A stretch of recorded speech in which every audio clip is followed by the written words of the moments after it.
Jake Morrison had never seen a planet like this before. The ship's windows showed a world made of crystal and light. Purple towers rose into pink clouds, and everything seemed to glow from within. He pressed his hand against the cold glass and stared down at Velkara. "Beautiful, isn't it?" said Commander Amy Chen from behind him. She was looking at her datapad, checking the mission details one more time. "Yeah," Jake said. "Hard to believe people actually live there. The Velkans were waiting for them." This was humanity's first real chance to make friends with an advanced alien species. Jake's job was simple. Be polite, don't start any wars, and help negotiate a trade agreement. Easy enough, he thought. The landing was smooth. When the doors opened, Jake stepped out onto foreign soil for the first time in his career. The air smelled like flowers and something else he couldn't name. Sweet but cold. A group of Velkans stood waiting at the bottom of the landing ramp. They were tall and thin, with skin that seemed to shimmer like oil on water. Their eyes were large and completely black. They wore long robes that covered most of their bodies. "Remember," Amy whispered beside him. "No touching. It's very important to them." Jake nodded.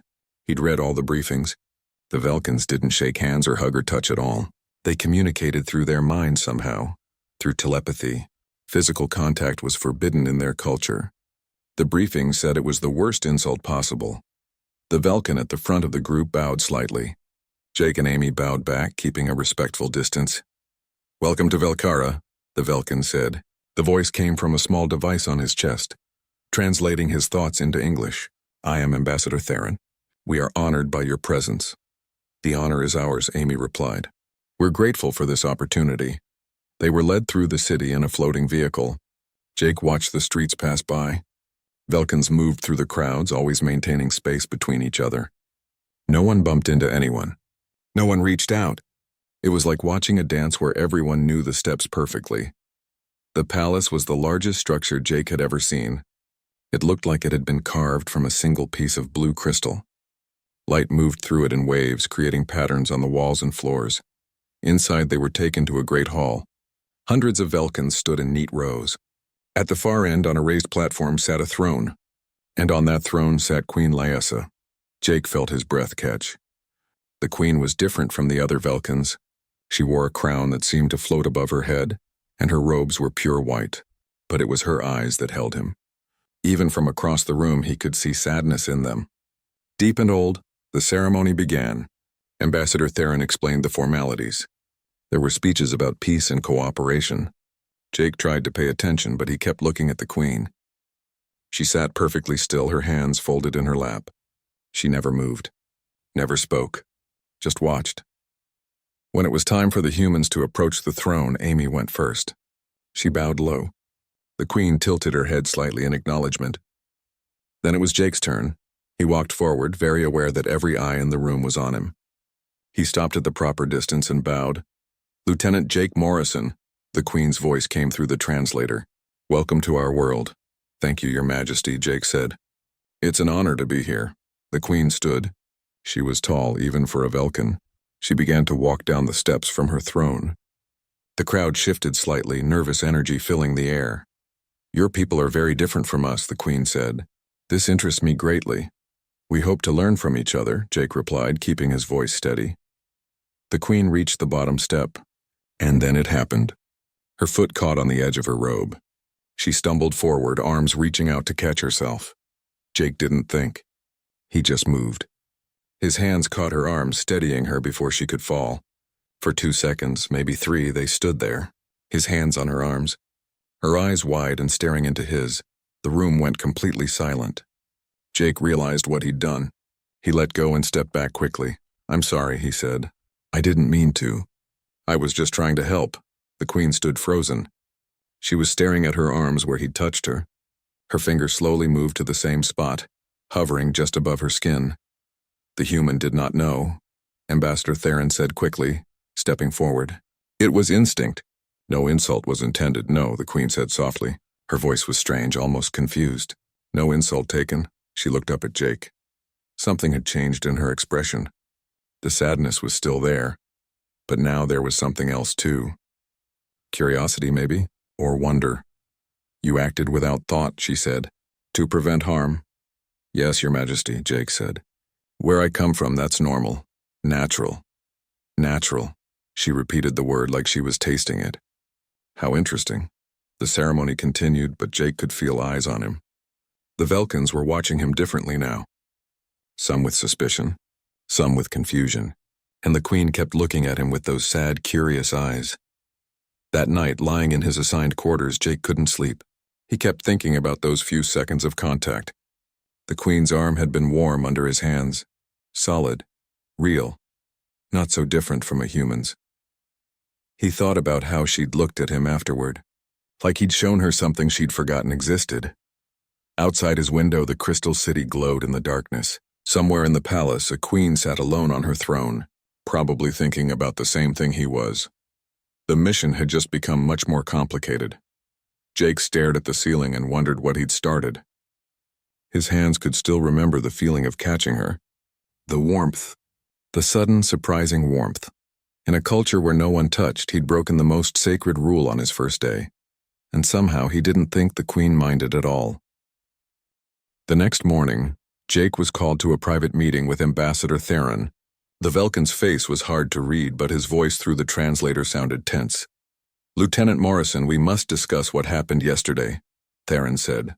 They sat in a small room with walls that shifted colors slowly, blue to green to purple. "I understand," Jake said. "I apologize again." "It won't happen again. That is not why I asked to speak with you," Theron said. He folded his long fingers together.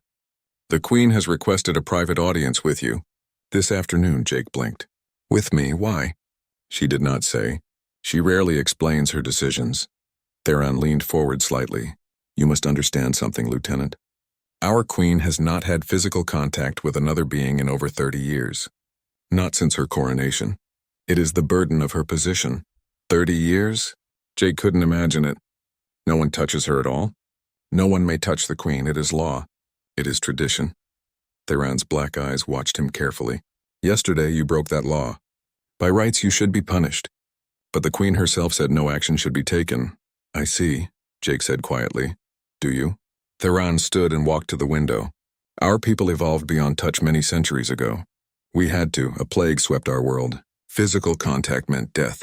Those who could not adapt died. We learned to connect through our minds instead. The plague is gone now, though, right?" Jake asked. "Yes, for over 1,000 years. But the fear remains. The tradition remains." Theron turned back to him. "Your people are different. You touch constantly.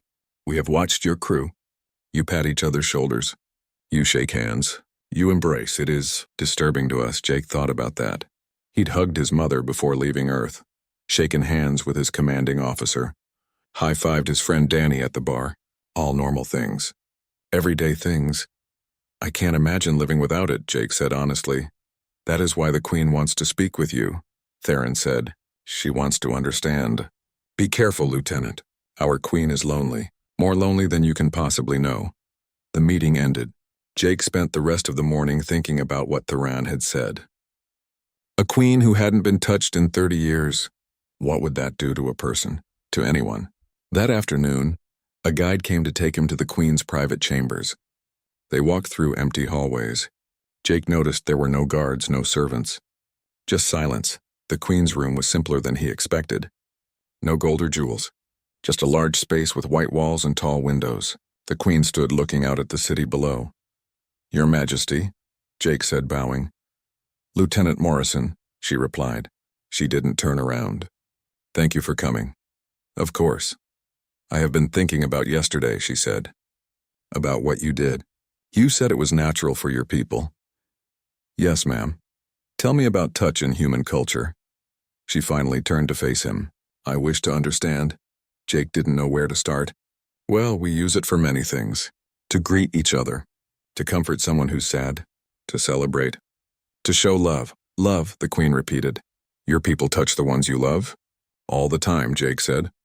"My parents used to hug me every day. Friends shake hands or pat each other on the back. When someone you care about is upset, you might put your hand on their shoulder, or hold their hand." The Queen moved closer. Not too close, but closer than yesterday. "And this brings comfort? This physical contact?" "Yes, it helps us feel connected. Less alone." "Alone," she whispered. She looked down at her hands. "I know that feeling well." Jake felt a pang in his chest. She looked so sad standing there. Without thinking, he started to reach out, then stopped himself. "I'm sorry. I forgot. You were going to touch me again," she said. "It wasn't a question. I was going to. It's just that you seemed sad. Where I'm from, if someone is sad, you try to comfort them." "How would you comfort me?" she asked. Her voice was quiet, almost childlike. Jake thought carefully. "Maybe I would put my hand on your shoulder, just for a moment, to let you know you're not alone." "Show me," she said suddenly. "What?" "Show me," I commanded. She straightened her shoulders. "I am the queen. I may change any law I wish. For this moment, I give you permission." Jake hesitated. "Are you sure?" "I have thought of nothing else since yesterday," she admitted. "That brief moment when you caught me, I felt something I have not felt in so long. Warmth, connection. Please, show me what human comfort feels like." Slowly, very slowly, Jake stepped forward. He raised his hand and gently placed it on her shoulder. Just resting there. Not grabbing, not pulling. Just touching. The queen closed her eyes. A small sound escaped her, almost like a sigh. "This is comfort?" she asked. "Yes," Jake said softly. "It is." She paused, searching for words.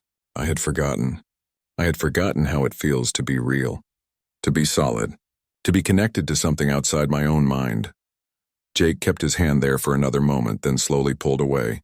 The queen's eyes opened. "They were wet, Your Majesty," Jake said, concerned.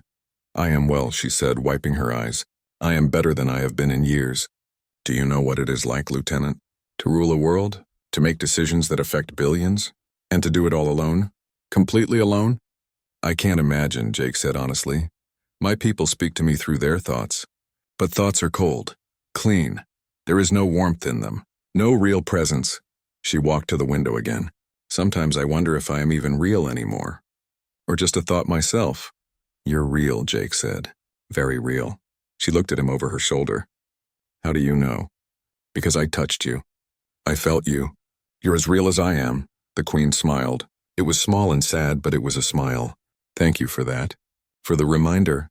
They talked for another hour. She asked him questions about Earth, about human families, about how people showed they cared for each other.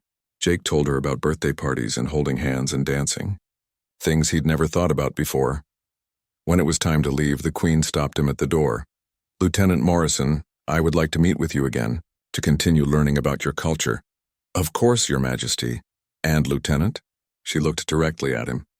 "You said humans touch the people they care about. Do you think you might come to care about a lonely alien queen?" The question caught him off guard. There was such hope in her voice. "Such need, I already do," Jake said, and he realized it was true. That night, news spread through the palace. The queen had met privately with the human. Twice now. The conservative Velkans muttered about contamination and corruption.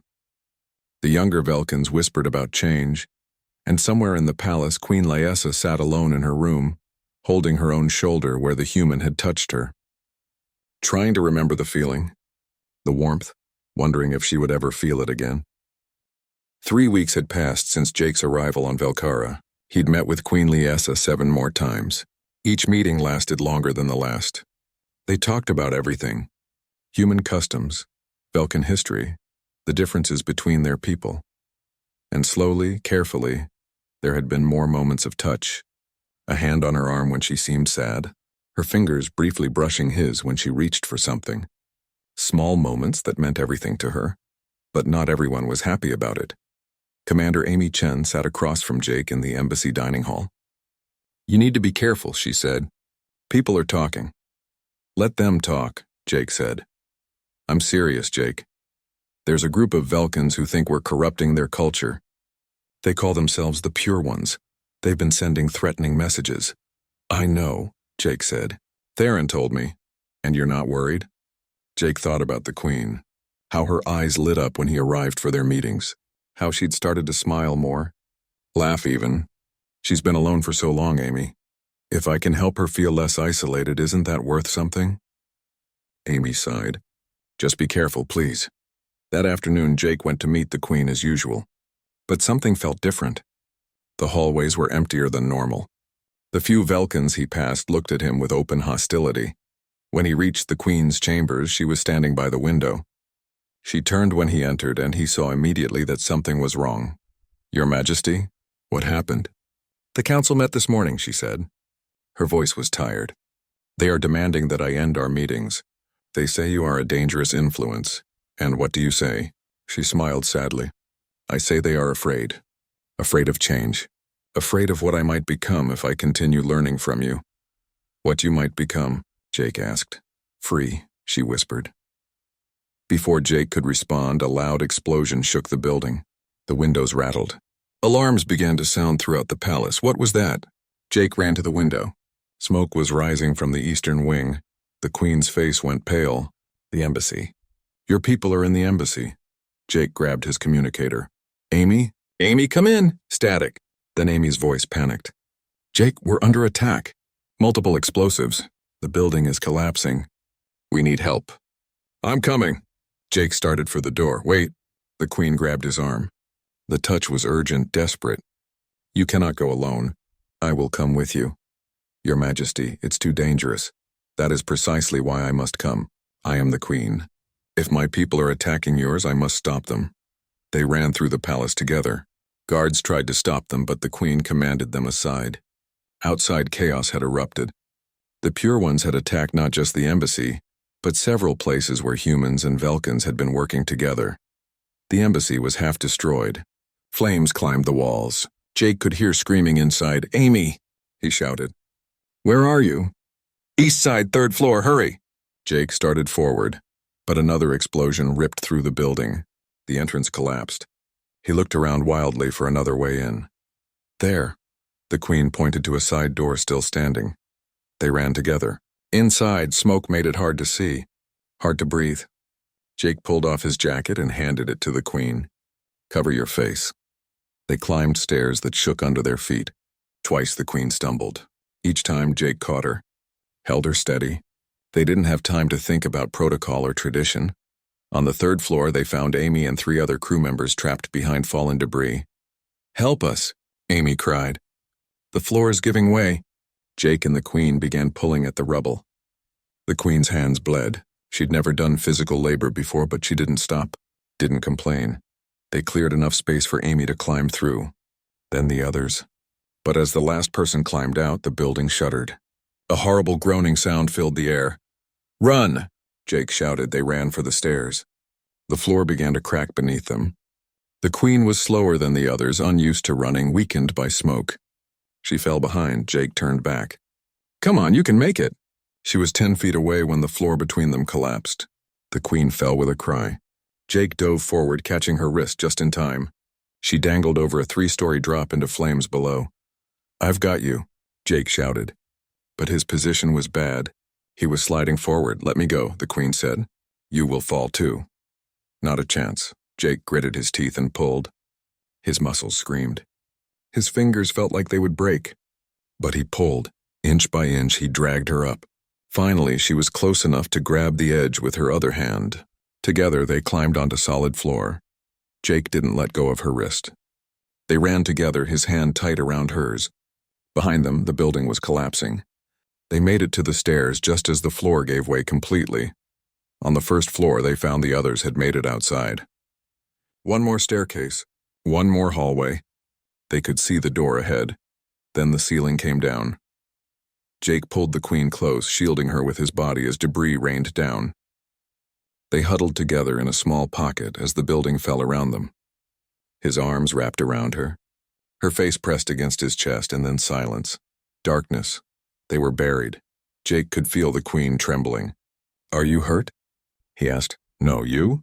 "I'm okay." He didn't move his arms. There wasn't room to move anyway. They were trapped in a space barely big enough for both of them. "We are going to die here," the Queen said quietly. "Maybe. Maybe not. They'll dig us out, if the Pure Ones do not stop them." She was quiet for a moment. "Lieutenant Morrison, Jake, I need to tell you something. Tell me after we get out." "No, now." Her voice was firm. "In case we do not get out." Jake waited. "These past weeks with you have been the happiest of my life," she said. "You reminded me what it feels like to be alive, to be real. And I am grateful." "Your Majesty, Liessa," she interrupted. "My name is Liessa." "Say it. Please. Liessa." Jake said softly. That is the first time anyone has spoken my name in 30 years. Everyone calls me Your Majesty, Your Highness, the Queen. She shifted slightly and her hand found his in the darkness. She held it tight. But you see me. Not the crown. Not the title. Me. Jake squeezed her hand back. I see you, Lyessa. Why won't you touch me, human? She whispered. That is what I have wanted to ask since the first day. Your kind shares this freely. This warmth. This connection. Why do you hold back with me? Because you're the queen. Because it's forbidden. Because I didn't want to hurt you or cause problems. But you did touch me. Many times now. And it has not hurt me. It has healed me. She was crying now. He could feel her tears soaking through his shirt. I have been so cold for so long. And you are so warm. Why won't you touch me like you touch your own people? Like this matters? It does matter, Jake said. You matter. This matters. He wrapped his arms tighter around her. In the darkness, buried under tons of rubble, they held each other. For the first time in her life, Queen Lyessa was truly held. She cried against his chest for a long time. Jake said nothing. Just held her. Let her feel what she'd been missing. Above them, they could hear voices. Digging. Rescue teams. They are coming, Lyessa said. Yeah. When they free us, everything will change. The council will see. My people will know I held a human. Willingly. For an extended time. Will you be in trouble? Perhaps. But I do not care anymore. She pulled back slightly in the cramped space. Her face was close to his. I am done being cold. Done being alone. If they wish to remove me from the throne, let them. It would be worth it. These moments with you have been worth everything. The voices got louder. Light began to filter through cracks in the debris. Your Majesty, someone called. Are you alive? I am here, Lyessa called back. We are both here. As they began to dig them out, Lyessa kept holding Jake's hand. She didn't let go even when the first rescuers appeared. Even when they saw her clutching his wrist, his hand, his arm, let them see, her eyes said. Let them all see. She had spent 30 years in isolation. In cold, lonely isolation, she was done with that now. The rescue took 3 hours. When Jake and Lyessa finally emerged from the rubble, hundreds of Velkans had gathered. They watched in stunned silence as their queen climbed out, covered in dust, her hand still holding the humans. She didn't let go. She looked at her people and held on tighter. Ambassador Theron stepped forward, his face unreadable. Your Majesty, thank the ancients you are safe. Thank Lieutenant Morrison, Lyessa said clearly so everyone could hear. He saved my life. He held me when the building collapsed. He kept me safe. Murmurs rippled through the crowd. Some looked horrified. Others looked curious. A few of the younger Velkans looked almost hopeful. Your Majesty. An old Velkan in elaborate robes stepped forward. This was Council Leader Varen, the most traditional of all the council members. You have been through trauma. You are not thinking clearly. You must let the human go. You are touching him. I know I am, Lyessa said calmly. It is forbidden. I am the queen. I decide what is forbidden. She finally released Jake's hand, but only so she could address her people properly. Take the human delegation to safety. Treat them as honored guests, and arrest the pure ones who did this. Your Majesty, Viren protested, the pure ones acted because they saw corruption. They saw you meeting with this human in private. They saw our sacred laws being broken. They saw me learning, Lyessa said, her voice hard now. They saw me questioning whether our laws still serve us, whether traditions born from fear should continue when the fear is gone. Those traditions protect us. From what? Lyessa demanded. From connection? From feeling? From being alive? The crowd was silent.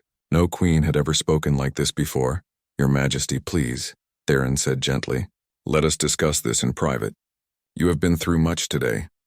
Lyessa looked at Jake. He nodded slightly. She needed to handle this with her people. Very well, she said. But nothing has changed. I will continue learning from the humans, and I will continue questioning our ways. Over the next week, the palace became a battlefield, not with weapons but with words and politics. The council met every day, arguing about what should be done. Some demanded Lyessa step down. Others supported her right to question tradition. Jake was kept in isolation for his safety. Amy and the other humans were moved to a secure location. But he could hear what was happening through reports. Lyessa was fighting for change. And she was fighting alone. On the 8th day, Jake was finally allowed to see her. She looked tired. Her eyes had dark circles under them. "You look exhausted," Jake said. "I am," she admitted. They were in her chambers again, but guards stood outside now, watching, making sure nothing inappropriate happened. "The council wants me to sign a decree forbidding all human contact. They want your delegation sent home. Will you do it?" "No." She walked to the window. "Do you know what I did yesterday, Jake? I went to the medical archives. I read about the plague, the one that made touching dangerous, and it ended 1,247 years ago. For over a millennium we have maintained this fear, this isolation. We tell ourselves it is tradition, that it protects us." She turned to face him. "But I think we are afraid of something else now." "What?" "Of feeling. Of vulnerability. When you touch someone, you must trust them. You must open yourself to them. It is easier to stay closed, to stay in our minds where everything is controlled." She smiled sadly. "But it is also lonelier." Jake moved closer. The guards tensed, but Liesa waved them back. "What do you want?" Jake asked her quietly. "I want what you have. I want what humans have. The ability to comfort each other, to celebrate together, to not be so terribly alone." She looked at her hands. "I want to know what it feels like to embrace someone freely, to hold a hand without shame, to feel connected to another living being." "You can have that," Jake said. "Can I? My people fear it. The council forbids it. If I push this, I may lose my throne. Would that be so terrible?" Liesa laughed, but it wasn't a happy sound. "I have been queen since I was 20 years old. It is all I know. But these past weeks have shown me something. Being a queen who cannot touch anyone, who must remain isolated and alone. Perhaps that is worse than not being a queen at all."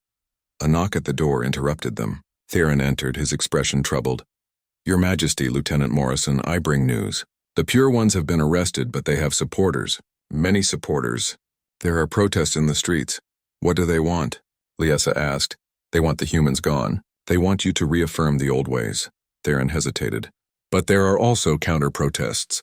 Younger Velkans mostly. They are demanding reform. They say if the Queen questions the old ways, perhaps they should too." "A revolution," Jake said quietly. "Perhaps," Theron agreed.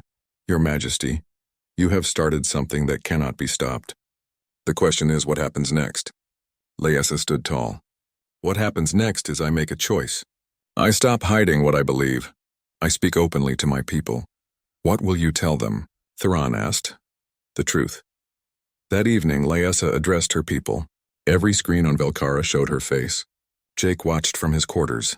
"My people," she began, "I stand before you not just as your queen, but as a Velkan who has been questioning our ways. You have heard that I have been meeting with the human, Lieutenant Morrison. This is true. You have heard that we have had physical contact. This is also true. The camera showed crowds in the streets watching, some angry, some curious. I want to tell you what I have learned," Liesa continued. "I have learned that our ancestors made rules out of necessity. The plague made touch dangerous. They adapted. They survived. We should honor their sacrifice. But I also learned something else. The plague is gone. Has been gone for over 1,000 years. Yet we still live as if it is here." She paused, letting her words sink in. "I am your queen. I have never been allowed to touch another being. Not since my coronation. For 30 years I have ruled you from isolation. I have made decisions that affect billions, and I have done it alone. Completely, utterly alone." Her voice cracked slightly. "And I have been so cold, so lonely. Until Lieutenant Morrison touched me. It was an accident at first. He was trying to help me. But in that moment I remembered what I had forgotten. I remembered that I am real.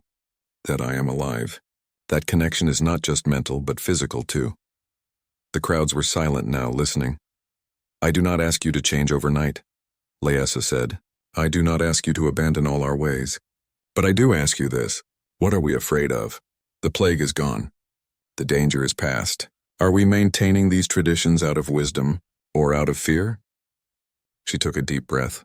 "I propose that we study the human ways, that we learn from them, that we slowly, carefully begin to introduce consensual physical contact back into our society, for those who want it, for those who choose it. Some of you will say this is corruption, that I am destroying our culture. But I say our culture was born from survival. Now it is time to live. Truly live. The broadcast ended. Jake sat in silence, his heart pounding. She had done it. She had challenged everything her people believed. The next morning, Jake was told the council wanted to see him. When he arrived, he found them all seated in a semicircle. Liessa sat in the center, her face calm but determined. "Lieutenant Morrison," Varen said coldly, "the council has made a decision. You and your people will remain on Velkara. The Queen has made her wishes clear. However," another council member added, "you will serve as an advisor on human customs and behavior. You will help us understand this untouching that your people do." Jake looked at Liessa. She smiled. "I accept," he said. "There is one condition," Varen said. "You will report to the council as well as the Queen.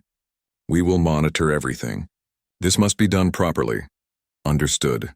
As the council dismissed, Liessa caught Jake's eye. Later, her look said, "We will talk later." That night she came to his quarters. The guards pretended not to notice. "You did it," Jake said. "We did it," she corrected. "But this is only the beginning. Change will be slow. Many still resist. Change is always slow. Will you stay?" she asked. "Will you help me teach my people?" "Of course," she moved closer. "May I?" she asked, raising her hand. "Always," Jake said. She placed her hand in his, just holding it, feeling the warmth. "The connection. I have a question," she said. "Humans have different kinds of touch, yes? For different relationships. Yes, we shake hands with strangers. Hug friends. Hold hands with people we care about. And what are we?" she asked quietly. "What is this between us?" Jake thought about it. "I don't know. Something new. Something neither of our people have a word for yet." "I like that," she said. "Something new." They stood together in comfortable silence, hands joined. Outside, the city glowed. Change was coming. Slowly, painfully, but surely. And for the first time in 30 years, their queen was not alone. 2 months passed. Jake worked with the council, teaching them about human interaction. It was strange at first. Velkin studying handshakes like they were complex mathematics, practicing how to pat someone's shoulder without flinching. But slowly, change happened. A few brave young Velkins started experimenting. Jake saw 2 of them shake hands one day in the market. They looked terrified and thrilled at the same time.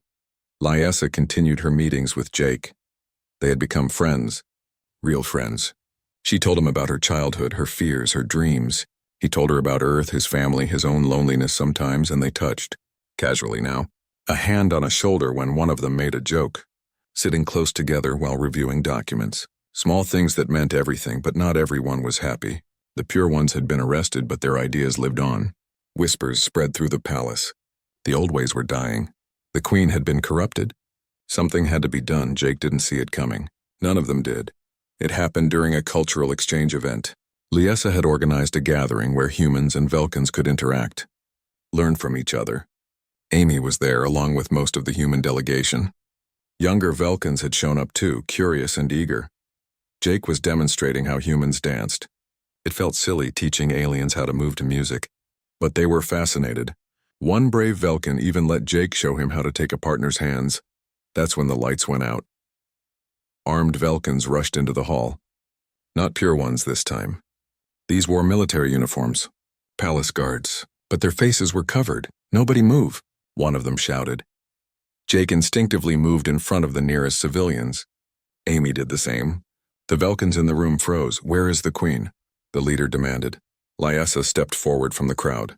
"I am here, Your Majesty," the leader bowed mockingly. "Council Leader Varan sends his regards. You have 1 hour to make a choice. Give up this foolishness with the humans and reaffirm the old ways, or we execute them all." "You would threaten the queen?" Liessa's voice was ice. "We would save her, and our people, from corruption." "This is treason," Liessa said. "No, Your Majesty. This is tradition." The leader signaled his soldiers. They grabbed Jake, Amy, and the other humans, forcing them to their knees. 1 hour? We will broadcast your decision to all of Velkara. Choose the humans or choose your throne."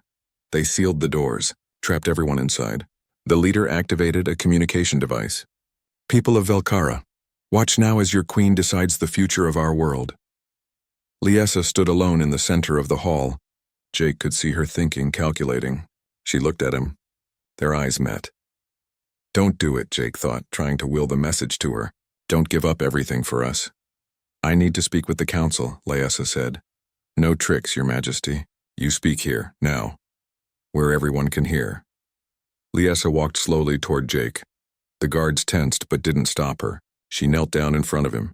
Jake Morrison, she said quietly. Do you remember the day we met? When you caught me? Yes. Do you remember what you asked me? When we were trapped in the rubble? Jake thought back. I asked what you wanted, and I told you I wanted what humans have. The ability to comfort each other, to not be alone. She smiled sadly. I have had that these past months. Because of you. Because you reminded me what it feels like to be alive. Your Majesty, please, Jake whispered. Don't throw away your throne for this. My throne? She laughed softly. What good is a throne if I must be cold and alone to keep it? What good is being queen if I cannot be myself? She stood and turned to face the leader. I have made my decision. The room went silent. Every eye was on her. You asked me to choose between the humans and my throne, Lyessa said. Her voice carried to every corner of the room. But that is not the real choice, is it? The real choice is between fear and freedom, between isolation and connection, between surviving and truly living.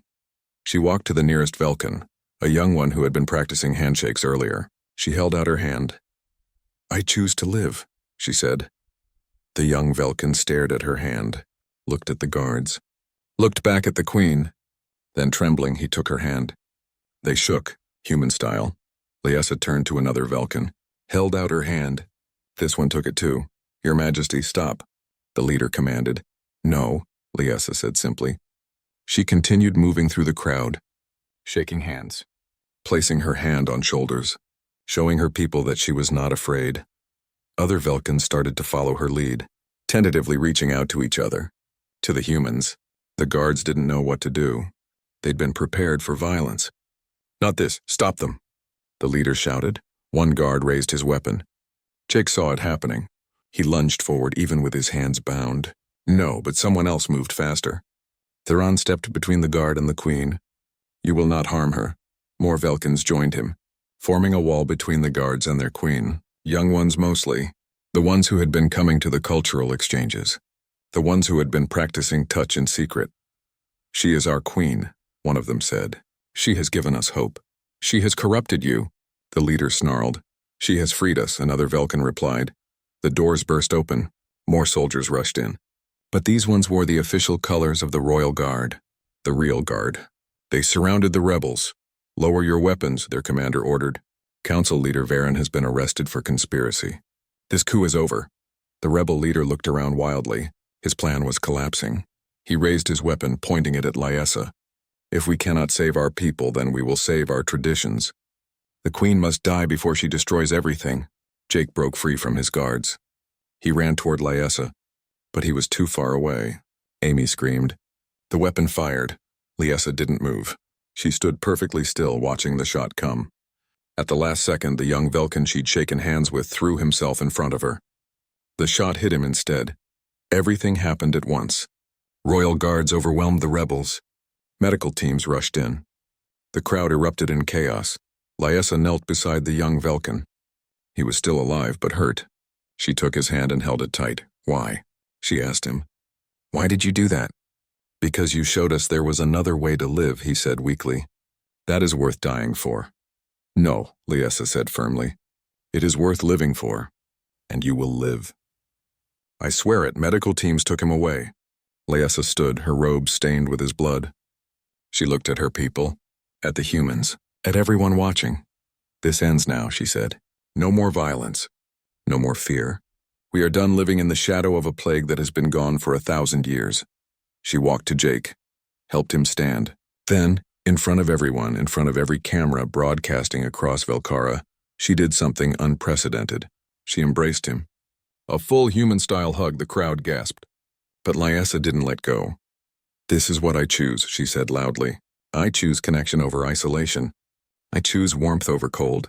I choose life. She released Jake and turned to her people.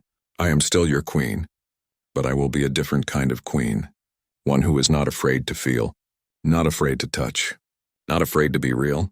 Those of you who wish to maintain the old ways, you may do so. I will not force change on anyone. But those of you who want to explore touch, who want to try being more open, more connected, you have my blessing, you have my support, and you have my example. In the days that followed, everything changed. Baron and the coup plotters were put on trial. The young Velkin who had saved Liesa recovered. She visited him every day, always taking his hand when she arrived. More and more Velkins started experimenting with touch. Awkwardly at first, but with growing confidence. Jake and the human delegation taught workshops.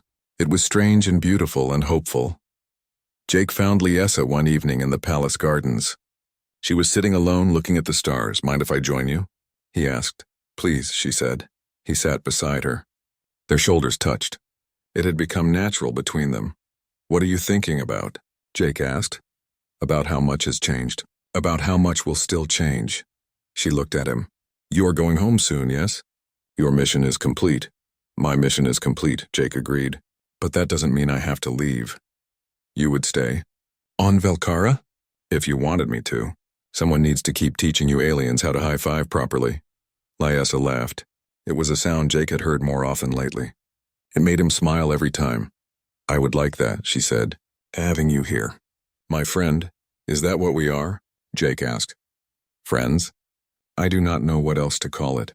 Humans have many words for relationships. Teacher and student, friends, something more than friends. She looked at her hands.